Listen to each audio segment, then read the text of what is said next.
Hey, what's going on, everybody? Tai Chi 360. Right back at you, family. You heard what you heard. Yer. Hey.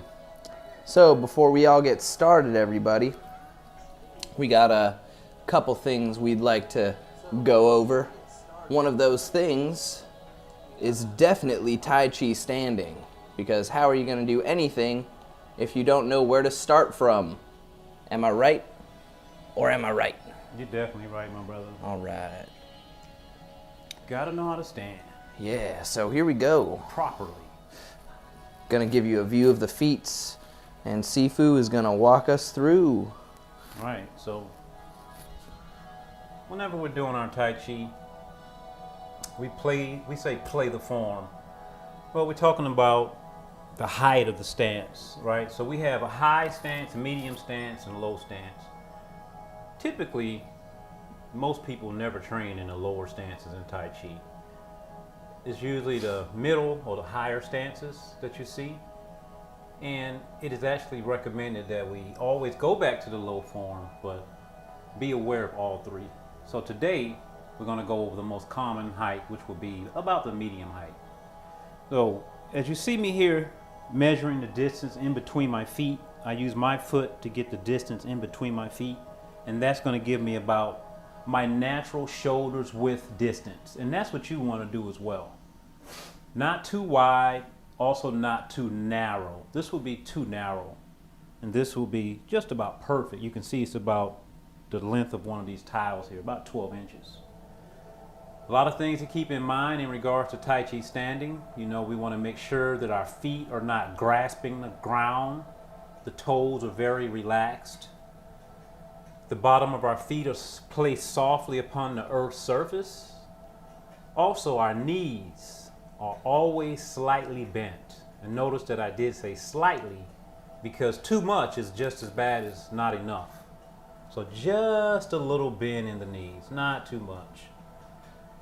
Our spine, we want to have our spinal column as vertical as possible. And we do that by having our tailbone pointing downward just a bit, the very tip of the tailbone, the sacrum. And also our crown point, the tip of our crown point should be going directly up above. You can imagine that you're like a puppet dangling from the sky, and then that'll get you into the Tai Chi ready position. Here we are. Tai Chi ready stance. All right. Going straight into hands attaching for some push hands, right? Yeah, so once you get the proper stance, family, and you train with that, you're going to want to start training with a partner if you have a partner. If you don't have a partner, you can still train the same exercise alone as a solo training. And I would say definitely get familiar training with a partner as well as without a partner. So today I'm lucky enough to have Brother Oliver and Brother Peyton here to help demo what we call hands attaching. And this is our first step into the world of push hands. You know, we don't just start out pushing hands. How do we actually get there? And what is push hands? A lot of people don't know. Some people think it's only sensitivity training, but it's not only sensitivity training. It teaches us how to establish the proper distance in between ourselves and our training partner. Or if you're in a self-defense situation, how do you establish a proper distance in between yourself and the person that is being aggressive towards you?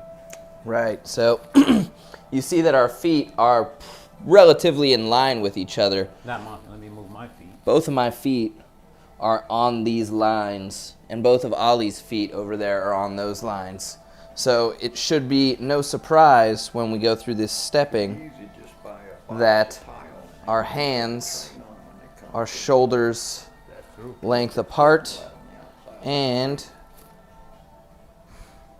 we space out like so. Right. So this is giving you the proper distance and the proper space in between the training partner. Don't skip this very important step. All right. So remember, the name of the exercise that we're going to share today is called hands attaching, meaning that your hand is going to come up and touch your partner's hand. And it'll be connected at the back of the wrist.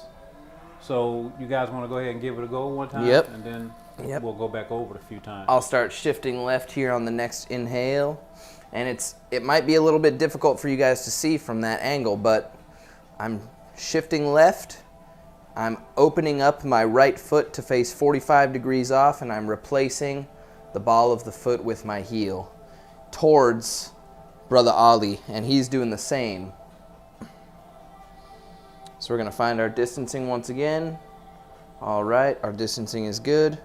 On the next inhale, shifting into the left, opening up that right foot, replacing the heel, shifting into the right foot, stepping towards, down the same line, Brother Ali, and meeting our hands.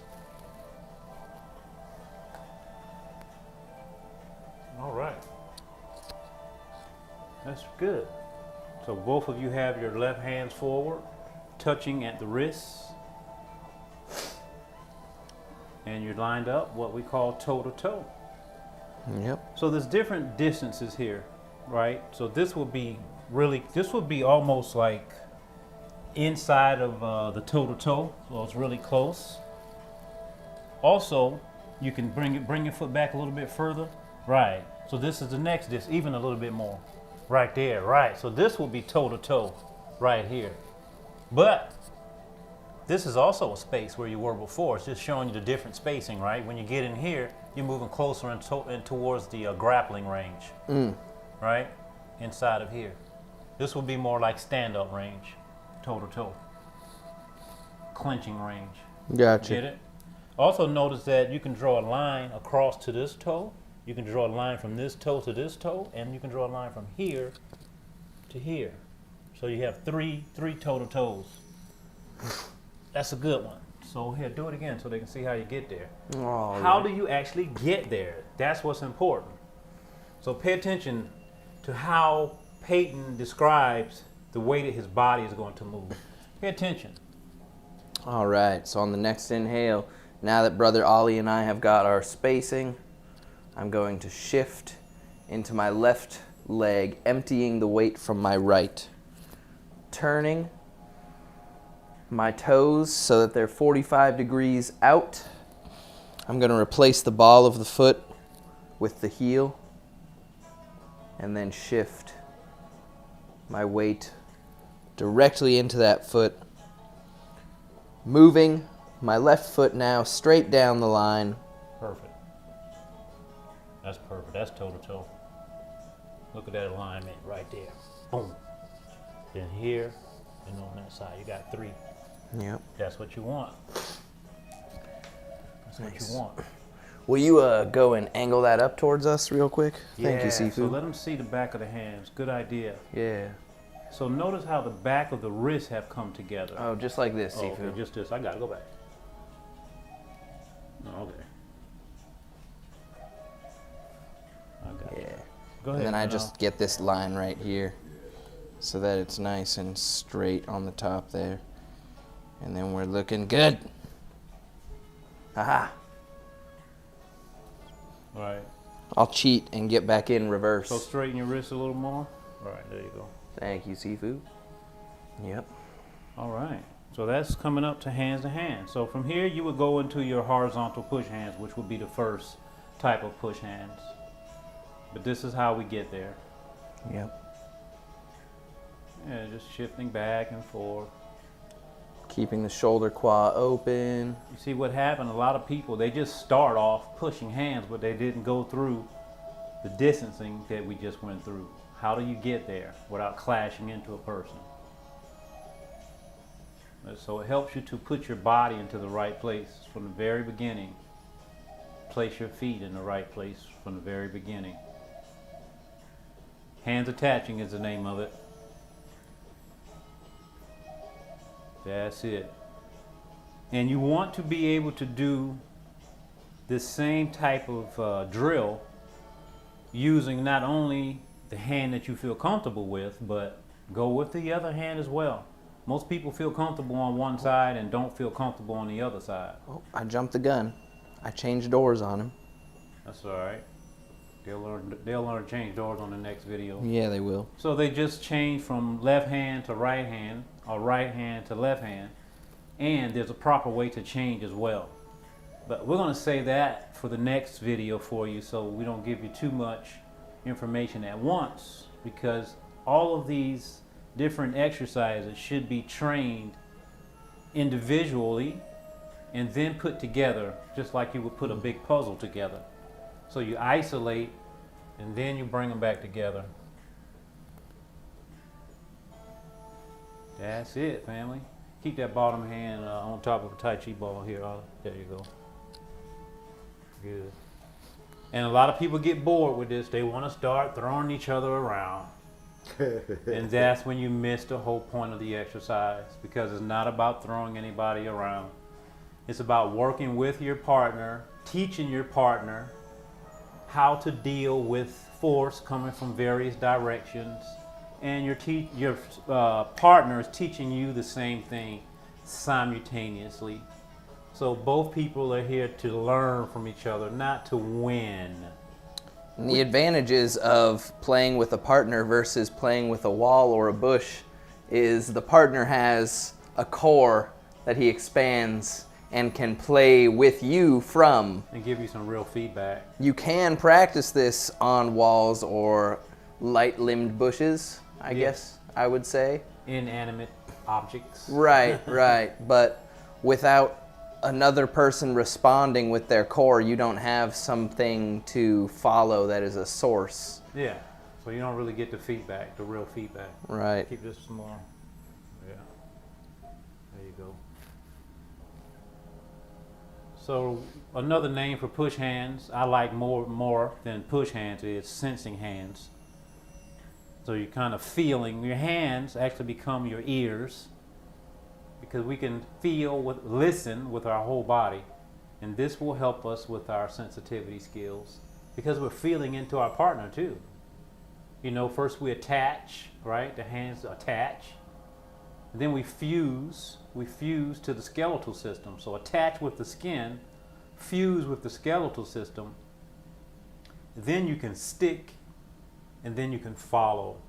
So you got the four primary principles of push hands right there. You can work with those four principles through horizontal push hands. What about showing vertical? Want to show them vertical from there? Same, it's the same stance, but just change the direction. Yeah. So stick wrist to wrist, circle. Circling this way, right? And then circling back that way. So this is vertical now. And then vertical and horizontal come together, that makes a spiral, right? Vertical and horizontal becomes a spiral. And that's our freestyle. So all of this is learned in increments. People are like, what are they doing? Can you use that for fighting? That's like asking a person boxing if they can use a jump rope for boxing. Jumping the rope is a skill, a training skill, a training tool. This is a training tool as well. It's not fighting. Only a training tool. And people who are not interested in martial arts, this is excellent for you as well. It's excellent for everybody, because it teaches us how to deal with any external. It could be a vehicle coming towards you. Maybe something's falling and getting ready to hit you. It teaches you how to move out of the way. It keeps you in the right position at all times. And that's what you're learning, how to respond with as little bit of force as possible. Sticking, adhesing, floating, following your opponent. Always in motion, once in motion. Never becoming substantial. Always able to yield. Always able to change directions. Always active.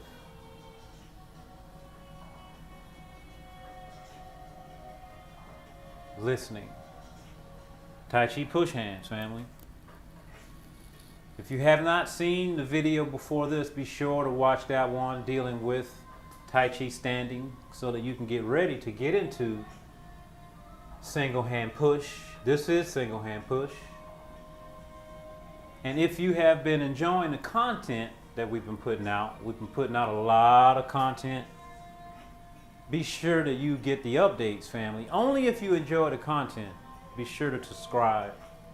Be sure to subscribe, like, and most of all, we so much enjoy when you leave a comment, because we're able to comment back and we're able to get a more clear understanding with the information that we share. So be sure to leave a comment, family. I look forward to hearing from you in regards to what we can do to continue to bring you great content. Any questions at all? Thank you. Make sure you like, subscribe,